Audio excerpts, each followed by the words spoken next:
You're watching Fox 40 News at 6. An immigration attorney joins us live, taking a closer look at the current situation at the southern border. How policy changes from the White House are impacting operations. That's coming up. Both sides of the aisle agree that we need to find a solution at the southern border. So joining us live is immigration attorney Mejer to talk about the current policies and the growing situation and some of the misconceptions around what's happening at the border. Thank you so much for being here. Good morning. Thank you for having me. I know what it's like to abandon one's home country for the hope of a better tomorrow. I was born in Chile right after Pinochet's military takeover. My father was injured in 2 wars in Israel.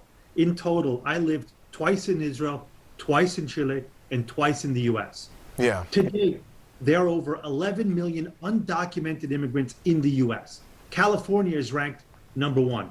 Selma Hayek, Michael J. Fox, Cesar Millan, even Governor Arnold Schwarzenegger all left their countries for a better future in America. Sure. My name is Mejer, and today I'm an immigration attorney, and I've dedicated my life to helping immigrants get their green card or become citizens because I know the pain of being in this country illegally. So let's get right to it. Border encounters have been rising, and there's a thought process that when President Biden came in, the borders have opened up, and now we're seeing record numbers of unaccompanied children and people coming to the country.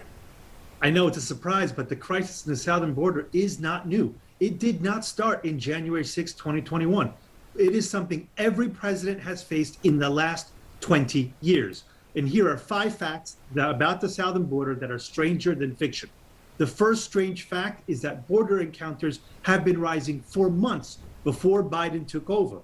The current rise began in April of 2020 when Trump started expelling everyone encountering at the border due to COVID. Yeah. In April 2020, there were 14,754 apprehensions. In December, there were 62,041. The second strange fact is the southern border remains closed to almost everyone. Most people are expelled from the United States today.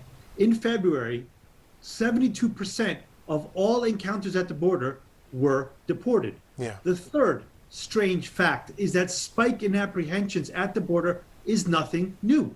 Both President Obama and President Trump tried a deterrence-based policies to prevent immigrants at the southern border. Neither worked in the long term. Obama detained families. Trump instituted the migrant protection protocols to keep people in Mexico applying to come to the United States.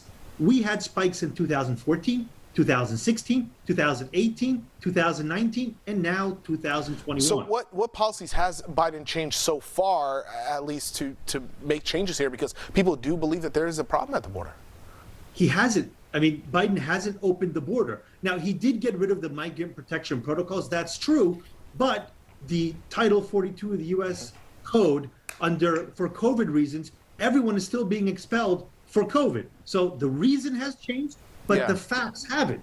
And I want to get to this last point here because it's very important. You're saying that this is a humanitarian crisis is what we're seeing there. A humanitarian That's correct. challenge. No matter how bad the conditions we have here in the United States, and I don't think it's bad, it is monumentally different from what people are experiencing in Guatemala, Nicaragua, Honduras, and even parts of Mexico. Deterrence, whether it's family separations or detaining people, is not going to work because the conditions in their country are so much worse than anything we have here in the United States. Sure.